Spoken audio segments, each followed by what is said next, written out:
بسم اللہ الرحمن الرحیم۔ حضرت سلیمان علیہ السلام اللہ کے نبی اور حضرت داؤد علیہ السلام کے بیٹے تھے۔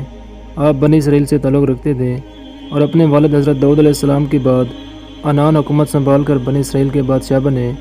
آپ اللہ کے سچے پیغمبر اور انصاف پرور بادشاہ تھے۔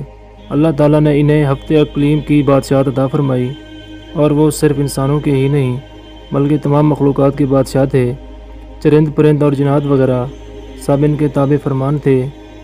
اللہ تعالیٰ نے حضرت سلیمان علیہ السلام کو جتنا وسیع و عریض ملک عطا کیا ایسا کسی جن و بشر کو نہیں دیا۔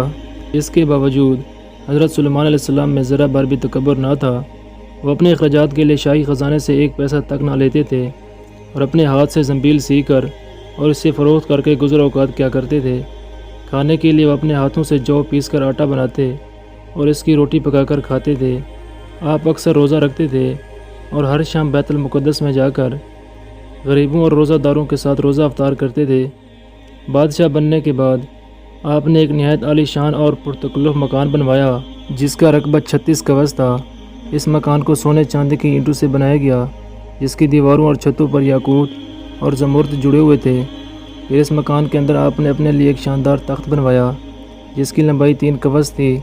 سارا تخت ہاتھی دانت سے بنایا گیا تھا جو لال فیروزہ زمرد جیسے پتھروں سے مرصع تھا اور اس کے چاروں طرف سونے کی اینٹیں لگی ہوئی تھیں۔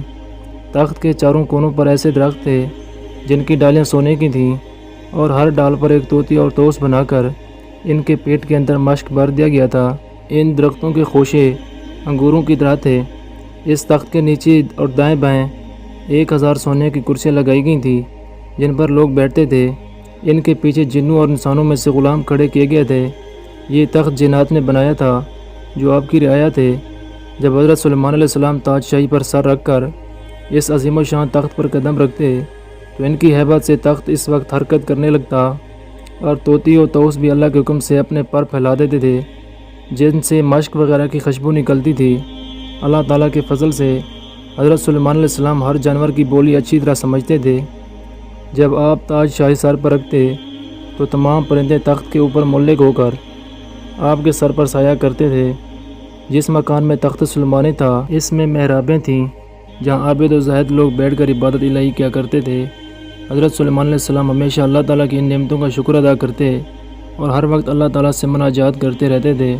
آپ پورے عجز و انکسار کے ساتھ اللہ کے حضور یہ دعا کرتے تھے، یا الہی میں درویشوں کے ساتھ بھی شامل ہوں اور بادشاہوں کے ساتھ بھی، صرف یہی نہیں بلکہ میں پیغمبروں میں سے بھی ایک پیغمبر ہوں۔ اے میرے مالک، میں تیری نعمتوں کا کہاں تک شکر ادا کروں۔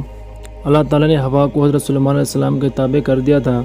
جب آپ اپنے عظیم و شان تخت پر بیٹھ کر تخت کو چلنے کا حکم دیتے تو تخت اتنی تیز رفتاری سے چلتا کہ آپ ہزاروں گز کا فاصلہ چند منٹ میں طے کر آتے۔